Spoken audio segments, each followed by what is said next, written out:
daje boobu ànd ci woon mais ñàkkoon ci ànd ba faw moom mooy doy waar mais bu fekkee ne c'est un soutien tardif aussi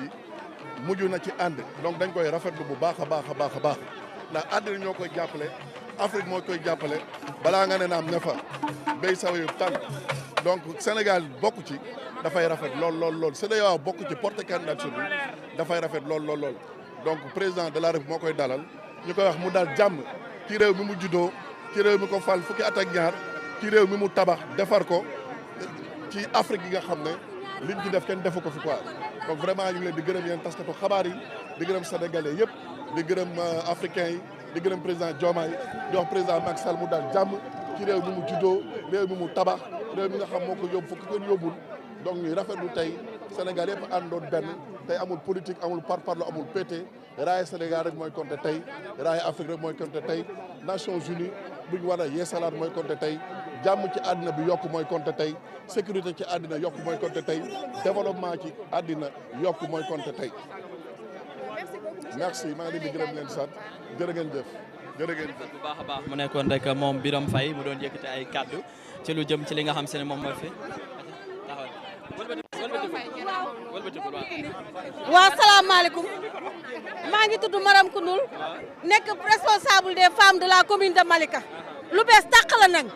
di wax ni sunu waa ji boo sëggee ba mu yàgg gisoo li ngay seet ma ne ko sigil sa morom sëgg di ñaanal son excellence Bassirou Faye ganam gii di président Macky Sall yàlla na ko jik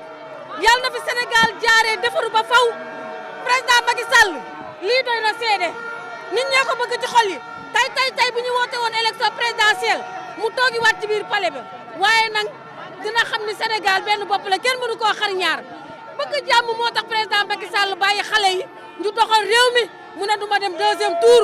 bàyyi leen ñu xool waaye bon excellence monsieur le président Macky Sall fi mu ne nii doy na sëkk ñaari at yi sonn nañu Sénégal sonn nañ jeunesse bi sonn nañ femme yi sonn nañ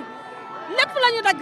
waaye di ñaanal son excellence monsieur le président de la république Bassirou Diomaye Diakhar Faye jëlal sa mag di président Macky Sall mu teg la ci yoon ñu ànd boole liggéey réew mi Sénégal jëm ci kanam. nuyu naa ñu xam naa ñëpp.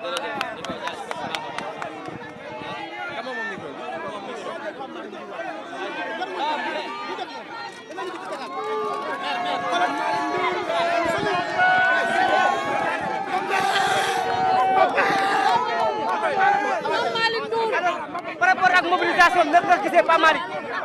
waaw ñu ngi nuyu ku nekk ci turam ak santam di wax ne kontaan nañu ci sénégalais yi ñu. waaw ñu ngi leen di nuyu di wax ne kontaan nañu ci sénégalais yi ñu taxawoo président Macky Sall tey ñëw def une forte mobilisation citoyenne pour soutenir ko wane ne doomu Sénégal moo soxla wane ne doomu Afrique moo soxla. wane ne un citoyen du monde un grand leader du monde moo soxla moo tax tey lépp lu ñu mu doon jàpp bàyyi nañ ko ñëw pour wan président Macky Sall que kontaan nañu si moom que liggéeyam rafet na wan ne ko jox nañ ko drapeau national mu représenté ñu fi nga xam ne foofu moo gën a kawe fu nit mën a représenté dëkkam mën a représenté continent am donc président Macky Sall na xam ne on est fier de lui on est fier de son travail on est fier de son action mais aussi on est fier de ce qu'il est devenu aujourd'hui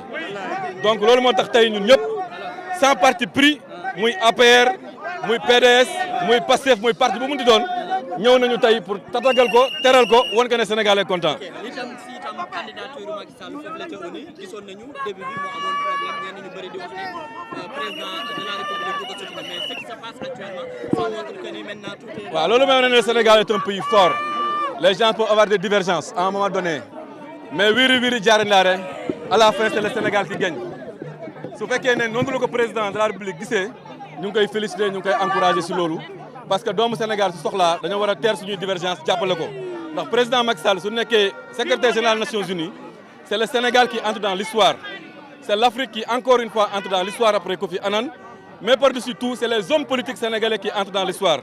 parce que président Macky Sall mënoon na bañ a nekk homme politique mënoon na bañ a nekk président de la République ba pare nekk doomu Sénégal bu baax bu dem Nations Unies mais su fekkee ne c'est un homme politique qui a fait ses preuves ici au Sénégal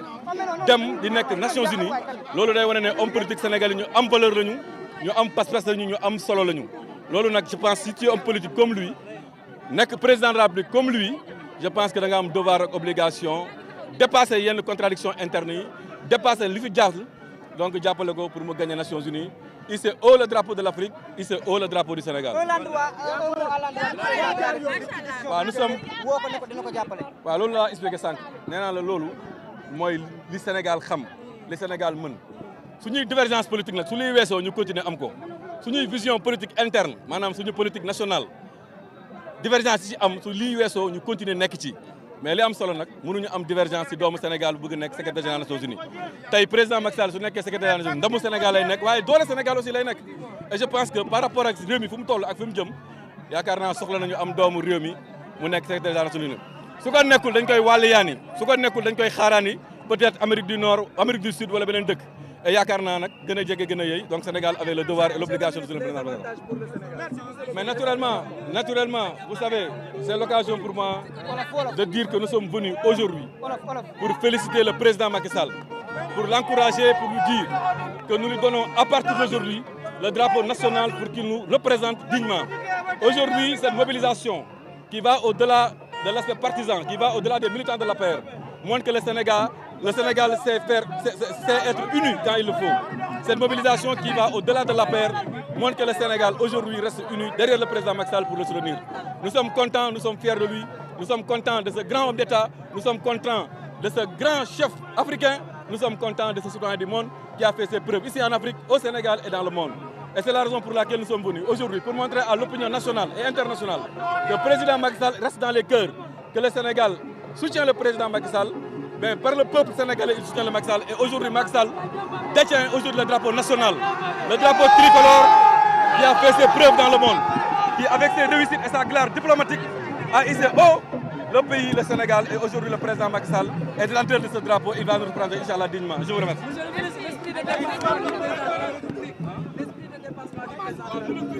Nous le félicitons et nous l'encourageons à persévérer dans cette voie. Ce qui est important, ce qui est pertinent, c'est de dire que nous pouvons avoir des contradictions internes, mais cela ne doit pas quand même nous obliger à ne pas soutenir un digne fils de l'Afrique, un digne fils du Sénégal qui concourt au suffrage du monde. Et donc, je profite de l'occasion, effectivement, pour féliciter et remercier le président Diomaye et l'encourager aussi à persévérer dans cette voie. Maintenant, nos contradictions internes par rapport à sa politique, ça demeure, bien sûr, parce que nous n'avons pas les mêmes visions, nous n'avons pas les mêmes objectifs. Mais là, Inch'Allah, quand le président Macky Sall sera élu, c'est que déjà nous, maintenant, nous allons continuer le combat. Vous êtes confiant qu'il sera élu? Mais bien sûr, parce que le Sénégal est derrière lui, l'Afrique est derrière lui, le monde entier est derrière lui. Inch'Allah, nous pensons. Je vous remercie. Merci.